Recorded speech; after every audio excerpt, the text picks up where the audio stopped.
Shalom Bapak Ibu Saudara yang dikasihi Tuhan, selamat sore, selamat malam. Hari ini Selasa 14 November 2023 ya. Mari kita persiapkan hati kita untuk kita belajar sebagai kebenaran firman Tuhan lewat pesan gembala pada sore malam hari ini. Mari kita awali di dalam doa. Segala puji, hormat, syukur kami naikkan ke hadirat-Mu, ya Bapa yang kami sembah, kami agungkan dalam nama Tuhan Yesus Kristus. Kami mengucap syukur atas penyertaan dan pemeliharaan-Mu sepanjang hari. Engkau mencukupkan segala kebutuhan kami dan kami tidak kekurangan satu apapun. Terima kasih ya Bapa, kalau Engkau memberikan waktu yang indah untuk kami belajar sebagian kebenaran firman-Mu. Biarlah kami boleh memahami kebenaran-kebenaran ini untuk makin hari makin lengkap. Terima kasih, di dalam nama Tuhan Yesus Kristus kami menyerahkan jalannya pemberitaan firman dalam tangan kuasa-Mu. Roh Kudus urapi hamba-Mu. Haleluya. Amin.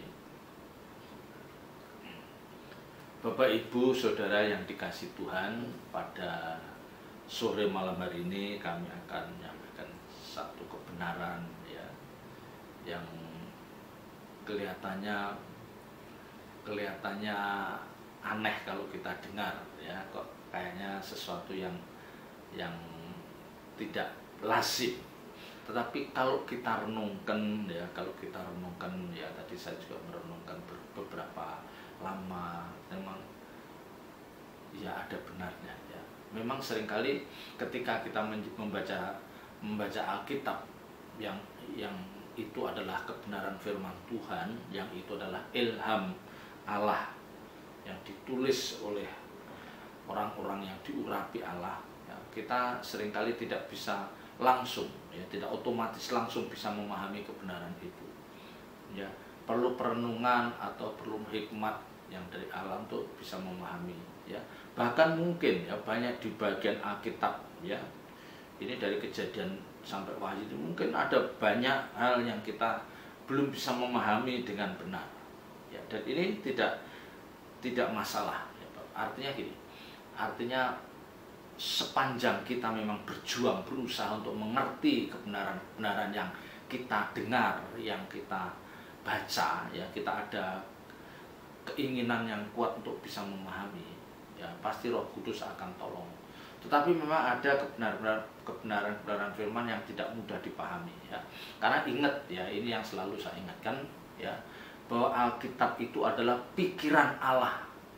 Ya, itu pikiran Allah yang dibukukan. Ditulis di atas kertas, yang ditulis oleh orang-orang yang diilhami oleh Roh.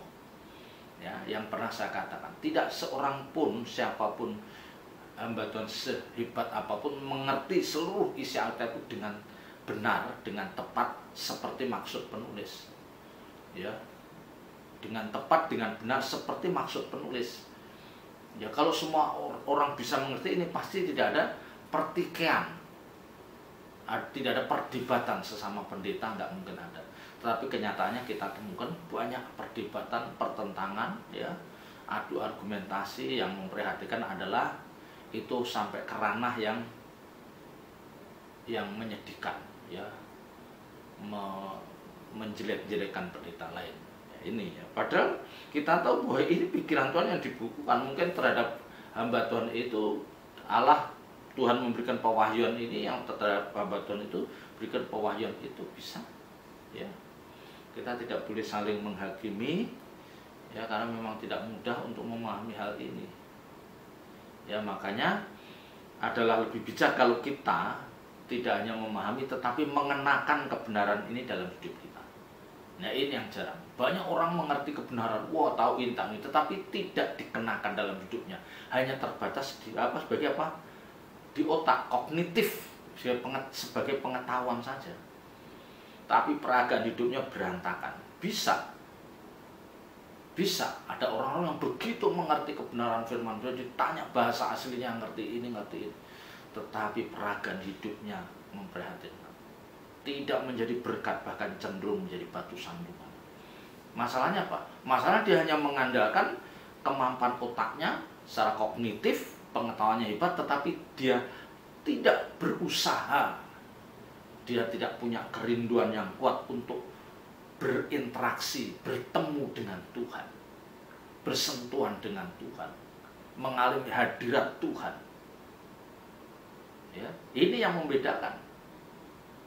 Ya, kalau dia pengetahuannya oke, ya secara Alkitab dia, tapi terus dia bersentuhan dengan Tuhan, dia merasakan hadirat Tuhan dalam hidupnya, tidak mungkin dia akan melukai orang lain, mencidrai orang lain, menjadi batu sandungan banyak orang, tidak mungkin. Karena Tuhan pasti akan mengajar orang-orang yang menghormatinya. Ya, orang-orang yang menghormati Tuhan itu adalah orang-orang yang berjuang, berusaha untuk bisa bersentuhan, berinteraksi, bersekutu dengan Tuhan. Nah, orang-orang seperti ini pasti diajar oleh Tuhan. Diajar oleh Tuhan, nih kamu tidak boleh begitu, ya, kamu tidak boleh begini. Pasti lewat Roh Kudus akan mengajar kita. Ya, ini sebagai prolog, sebagai pembukaan sebelum saya menyampaikan firman. Ya. Mari saya ajak Bapak Ibu Saudara untuk membaca di dalam Pengkhotbah pasal 3. Pengkhotbah pasal 3 ayat 10. Mulai ayat 9. Ya, Pengkhotbah 3 ayat 9 sampai dengan 10. Apakah untung pekerja? Apakah untung pekerja dari yang dikerjakannya dengan berjerih payah? Coba ini pertanyaannya. Apakah untung pekerja dari yang dikerjakannya dengan jerih payah? Ayat 10. Aku telah melihat pekerjaan yang diberikan Allah kepada anak-anak manusia untuk melelahkan dirinya. Coba kita renungkan. Ayat 10 khususnya ya. Aku telah, ya, jadi pengkhotbah. Pengkhotbah ini ditulis oleh Salomo, ya, semua sepakat bahwa penulis pengkhotbah ini Salomo anak Daud, ya. Aku telah melihat pekerjaan yang diberikan Allah kepada anak-anak manusia. Jadi pekerjaan itu dipercayakan Allah kepada anak-anak manusia, diberikan pada anak-anak manusia, ya, pada anak manusia untuk melelahkan dirinya. Coba. Jadi seolah-olah Allah itu seperti iseng dalam tanda kutip. Gue kasih pekerjaan, gue kasih kegiatan, biar kamu capek, biar kamu lelah. Coba, kira-kira apa makna dibalik kebenaran ini? Tetapi kalau kita renungkan, memang benar. Ya, banyak orang tuh kalau orang bekerja, orang usaha, wah sampai capek. Coba kalau kita telusur, ya, kita merenungkan, itu dari mana? Ya pasti Allah yang memberikan, siapa lagi? Ya. Bisa, mungkin kuasa kegelapan bisa. Ya, tetapi semua itu boleh terjadi. Ya, semua itu, setiap peristiwa hidup, ya, setiap peristiwa hidup yang kita hadapi, yang kita jalani, yang kita alami itu boleh terjadi seizin Allah. Ya, ingat, seizin. Ya, atau yang dikehendaki. Kalau seizin itu berarti ya udah, Tuhan tidak bisa melarang, karena memang setiap kita punya kehendak bebas. Ya, punya kehendak bebas. Ada orang yang naik pitam terus membunuh orang sampai membunuh. Itu nggak mungkin, itu kehendak Allah, tidak mungkin. Itu seizin, Tuhan izinkan terjadi. Tapi bukan Tuhan kehendaki. Ya, kalau Tuhan kehendaki itu pasti mendapatkan damai sejahtera, mendatangkan berkat. Kalau membunuh, wah itu dikehendaki Tuhan. Diizinkan, ya. Misalnya ada orang perdebatan yang satu enggak berani, terus dia meludahin lawan bicaranya. Itu tidak mungkin, itu dikehendaki Tuhan, tidak mungkin. Tapi kalau diizinkan, bisa. Diizinkan. Ya. Ya, karena intinya Bapak Ibu Saudara, intinya yang berkali-kali saya katakan, intinya setiap perbuatan, tindakan yang kita lakukan itu pasti mengandung konsekuensi, mengandung resiko. Kita akan menuai apa yang kita tabur. Ya, Tuhan tidak mencegah. Ya, kecuali orang-orang pilihan Tuhan yang memang Tuhan ini, wah ini dengan cara Tuhan, tetapi dengan cara Tuhan. Ya, seperti siapa itu? Yunus melarikan diri dari dari perintah Allah itu kan akhirnya secara manusia kan pasti mati dia di telan ikan. Tetapi kan itu akan menunjukkan, oke, kamu melarikan diri dari hadapanku, tetapi kamu tidak mungkin bisa. Dengan lewat berbagai cara akhirnya Yunus pun mengakui bahwa memang ya tidak bisa lari dari hadapan Tuhan. Karena memang dia ditetapkan, dipilih untuk melakukan apa yang dikehendaki oleh Allah. Ya. Jadi kalau kita renungkan,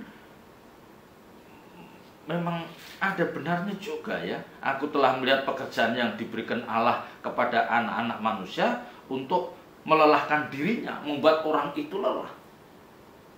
Ya, maka di ayat 9 tadi katakan, apakah untung pekerja dari yang dikerjakannya dengan berjerih payah, apa untungnya? Nah, tetapi saya mau mengingatkan Bapak Ibu Saudara, bahwa pengkhotbah ini, pemahaman kita, bagaimana kita memahami kitab pengkhotbah ini, kita harus ingat bahwa kitab pengkhotbah ini akan menunjukkan bagaimana ya, kitab pengkhotbah ini akan menunjukkan bagaimana kesia-siaan hidup itu bagi orang-orang yang tanpa Tuhan. Ya, jadi orang-orang yang hidupnya tanpa Tuhan. Ya, karena pengkhotbah ini merupakan pemikiran dari orang yang bisa juga ya, pemikiran dari seorang yang jauh dari Tuhan, punya pemikiran seperti ini. Ya.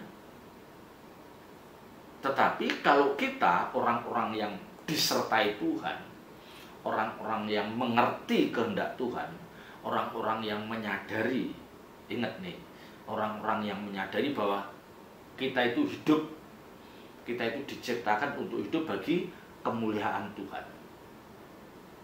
Kalau orang percaya, kalau semua orang menyadari bahwa kita itu hidup diciptakan untuk kemuliaan Tuhan, maka Alkitab katakan, baik aku makan atau minum atau melakukan apa saja itu untuk kemuliaan Tuhan. Maka ayat 10 tadi seperti pengecualian. Ya, melelahkan memang lelah, tidak menutup mata memang lelah, tetapi di balik kelelahan itu kita punya motivasi. Ya, bahwa aku lelah, aku capek bekerja, membangun perusahaan, membangun karir. Tetapi di balik itu semua, aku akan menunjukkan bahwa dengan aku memaksimalkan kemampuanku, aku mau menunjukkan bahwa aku mau mengabdi bagi Tuhan segenap hati. Ya. Jadi orang yang benar-benar mengabdi bagi Tuhan itu harus kerja keras, ya, sukses, berhasil, tetapi apa yang dia raih, apa yang dia miliki itu untuk kemuliaan Tuhan. Nah, di sini menjadi tidak sia-sia. Karena enggak, memang aku lelah, memang aku capek, tapi ini bukan untuk kemuliaan Tuhan. Karena ini sebagai bentuk bahwa aku mengasihi Tuhan. Ya, kasihlah Allahmu dengan segenap hatimu, dengan segenap jiwamu dan segenap akal budimu. Ya, kita mengasihi.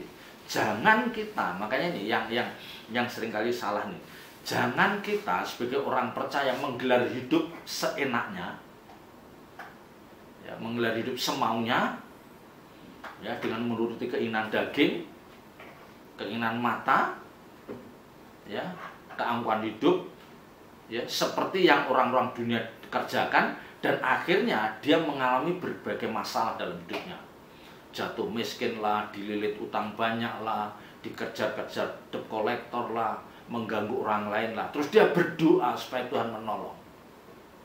Ya, itu coba motivasi apa? Dia memanfaatkan kuasa Tuhan untuk kenyamanan hidupnya. Ya, jadi dia memanfaatkan kebaikan Tuhan. Wah, Tuhan baik, Tuhan Maha Pengasih, Penolong. Ya, memang Tuhan Maha Pengasih, Tuhan Maha Penolong. Tidak mungkin Tuhan tidak mampu menolong persoalan hidup kita, tidak mungkin, pasti mampu. Tetapi masalahnya apakah Tuhan mau apa enggak, itu persoalannya. Kalau dilihat Tuhan bahwa kalau anak ini aku tolong, aku bebaskan dari segala hutang piutangnya, ya, aku lindungi, aku pagari dari orang-orang itu, wah, nanti jangannya dia malah takabur, ya, malah merasa ditonton, malah seenaknya. Karena pertolongan Tuhan yang yang seperti itu seringkali tidak merubah karakter orang itu. Nah, Tuhan tidak mau, ya. Tuhan nolong tapi karakter masih buruk-buruk amat, masih buruk juga.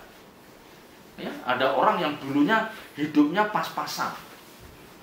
Ya, istilahnya untuk jajan aja nggak punya, boro-boro beli baju, beli sepatu, ya, jajan aja susah. Tapi ketika dia diizinkan Tuhan bekerja, waduh, apa aja dibeli. Ya. Jadi kayak maruk gitu. Ya, saya tidak mengatakan tidak boleh beli, oh kita bisa dan Tuhan bisa memahami, tetapi kita harus membeli apa yang memang kita perlukan. Ya. Bukan yang kita ingini, tapi yang memang benar kita perlukan. Ya, uangnya apa? Uangnya ya untuk membantu orang tua, uangnya untuk saving money, di sebagian ditabung kalau memang ada, disimpan. Jadi bukan untuk kayak apa? Ngelar ujar gitu kalau kata orang Jawa. Kayak balas dendam, karena dulu tidak pernah punya duit, sekarang punya. Ya dulu 50.000, 20.000 aja susah, sekarang sampai jutaan. Wah, dikit-dikit jajan, wah, beli apa-apa, ya. Apalagi online banyak, beli ini, beli itu. Nanti akhirnya dia nggak punya duit lagi nanti. Ya. Nah, ini repot kalau orang gitu. Ya. Jangan sampai berkat Tuhan yang berupa keuangan, ya, jabatan, kedudukan, ya, itu jangan sampai kita salah menggunakan. Ya, jangan sampai salah menggunakan. Semua harus dalam pimpinan Roh Kudus. Ya, semua harus dalam pimpinan Roh Kudus. Nah, ini Bapak Ibu Saudara yang seringkali membelenggu kita. Ya, kita dibelenggu oleh keinginan daging kita. Ini yang tidak boleh terjadi. Maka saya katakan, waduh, kalau tadi pengkhotbah katakan, iya, Tuhan itu seperti hanya membuat lalai. Iya, bagi orang yang tidak punya hubungan dengan Tuhan, bagi orang yang jauh dari Tuhan, memang aku hanya dilelahkan, dicapaikan oleh pekerjaan yang diizinkan Tuhan. Memang. Tetapi kalau kita mengerti kebenaran firman Tuhan, bahwa itu kita gunakan sebagai sarana, ya, sebagai media, sebagai alat untuk membuktikan kepada Tuhan bahwa aku mengasihi Tuhan. Ya, jadi kerja keras kita, capek kita, ya, itu harus dipakai sebagai sarana, alat untuk membuktikan bahwa aku mengasihi Tuhan. Ya, jangan Anda hidup enak-enak terus, wah, aku mengasihi Tuhan. Enggak, kamu nggak mengasihi Tuhan. Ya, kalau kamu mengasihi Tuhan, kalau orang mengasihi Tuhan, kamu harus mendoakan sesuatu yang itu untuk kepentingan Tuhan. Ya, ingat, kita harus berdoa, kita harus berjuang untuk sesuatu yang itu untuk kepentingan Tuhan, bukan kepentingan kita. Itu baru mengasihi Tuhan. Tapi kalau kita berdoa, yuk berkati usahaku, berkati ini, tetapi di balik itu kita udah punya rancangan, punya agenda yang itu untuk kesenangan kita, oh, itu bukan yang Nah, kita lihat di dalam ayat Pengkhotbah 6 ayat 1. Ada suatu kemalangan yang telah kulihat di bawah matahari yang sangat menekan manusia. Ada satu kemalangan. Pengkhotbah melihat ini di bawah matahari yang menekan manusia. Orang yang dikaruniai Allah kekayaan, harta benda dan kemuliaan, sehingga ia tak kekurangan satu pun yang diinginnya. Tapi orang itu tidak dikaruniai kuasa oleh Allah untuk menikmatinya, melainkan orang lain yang menikmatinya. Inilah kesia-siaan dan penderitaan yang pahit. Ya, ini ya, jadi pengkhotbah itu kadang-kadang dilihat dari sisi dari kehidupan orang-orang yang hidup tanpa Tuhan. Ya, ini diberikan kenikmatan, tidak kekurangan suatu apapun, tapi dia tidak diberikan kuasa, dia tidak diberikan karunia untuk menikmati. Ya, orang boleh punya uang banyak, punya tempat tidur mewah, tetapi dia tidak bisa membeli lelapnya tidur itu. Ya, emang jaminan orang yang punya di rumah bagus dengan kamar tidur yang luas, dengan kasur yang kualitas nomor 1, dengan AC yang begitu nyaman, emang jaminan dia bisa tidur lelap? Belum tentu. Memang dia bisa beli kasur, dia bisa ruangan yang ber-AC yang enak, tapi dia tidak bisa membeli tidur yang lelap. Tidak bisa. Ya, sama dengan orang yang punya fasilitas gym.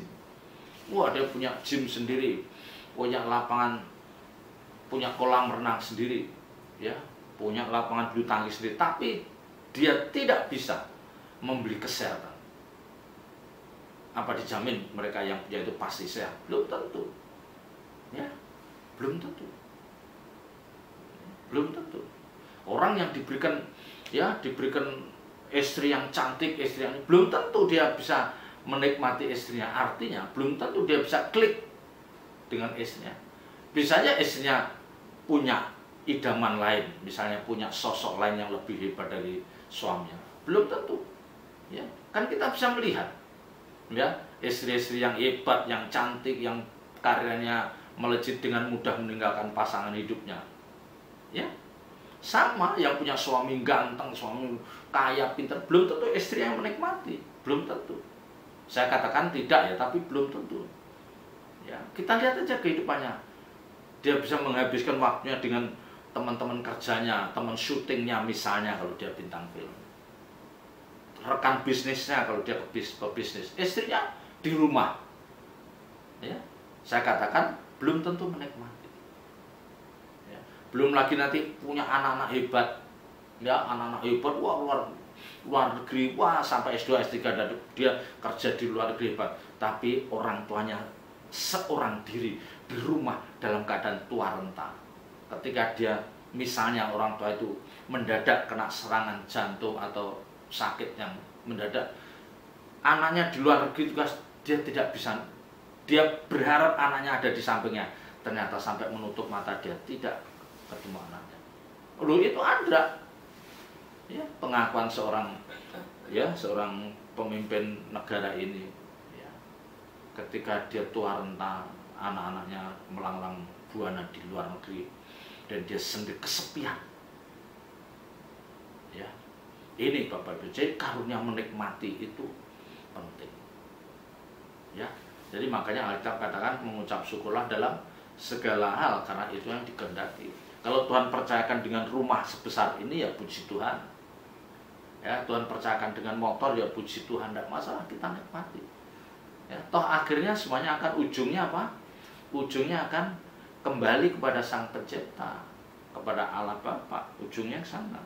Nah, kalau kita hidup di dunia ini, itu untuk Tuhan mau menguji, Tuhan mau katakan di pengkhotbah tadi, Tuhan berikan pekerjaan yang melelahkan. Tapi di balik pekerjaan-pekerjaan yang melelahkan, apa yang kamu lakukan? Ya, Tuhan mau bilang kita, apa yang kamu lakukan? Ya, apa goalnya dari capek yang setelah kamu alami? Ya, memang semua yang ini akan melelahkan kita. Tetapi bagi kita yang mengerti kebenaran, kita tidak gampang. Kita memang harus kerja keras, kita capek. Tetapi semua itu motivasinya untuk sebagai alat, sebagai sarana untuk kita bisa membuktikan bahwa aku mengasihi Tuhan. Ya, nanti bagaimana dia murah hati dengan banyak orang, membantu pekerjaan gereja, membantu, ya, membahagiakan orang tua, membantu saudara-saudara keluarga besarnya yang kekurangan. Dan itu dipakai itu. Ya. Nama Tuhan dipermuliakan dengan cara begitu. Tapi kalau kita kaya, kita banyak berkat, terus kita pelit, kita genggam sendiri kekayaan kita, dan orang tidak bisa menikmati tidak bisa merasakan kebaikan kita, ya udah. Ya. Nanti hitung-hitungannya sama Tuhan. Tuhan katakan, kamu tidak melakukan apapun untuk aku. Ya, iya, Tuhan akan katakan kamu tidak melakukan apapun untuk aku. Jadi raportmu memang bukan jelek, sangat buruk. Karena kamu tidak melakukan apapun untuk aku. Ya, sama seperti Injil Matius 25, ada orang kelaparan kamu nggak memberi makan, ada orang, ya, gelandangan kamu nggak memberi tumpangan, ada orang telanjang kamu nggak memberi pakaian. Itu kan berbicara tentang orang-orang percaya yang tidak punya niat, tidak punya gairah, spirit untuk meringankan penderitaan orang lain, nah itu pasti di penghakiman nanti diperuntukkan oleh Tuhan. Ya, saya mengajak Bapak Ibu saudara untuk bisa memahami kebenaran ini. Ingat, motivasi kita, semua yang kita lakukan untuk kemuliaan Tuhan. Memang kita harus sampai, kita harus lelah. Ya, kita harus mengorbankan perasaan, harga diri mungkin. Tapi kalau demi itu semua nama Tuhan dipermuliakan, kita akan lakukan. Kita akan lakukan. Ya, ini berat, tapi bukan berarti tidak bisa. Ya, makanya dengarkan kebenaran-kebenaran firman Tuhan yang terus mengarahkan Bapak Ibu saudara untuk menjadi manusia yang berkualitas di mata Tuhan. Ya, selamat berjuang, Tuhan Yesus memberkati. Mari kita tutup dalam doa. Segala puji hormat syukur kami naikkan kehadirat-Mu, Bapa yang kami sembah, kami agungkan dalam nama Tuhan Yesus Kristus. Kiranya Engkau menerangkan firman dalam setiap hati kami dan ajar kami melakukannya. Dalam nama Tuhan Yesus Kristus kami berdoa, haleluya.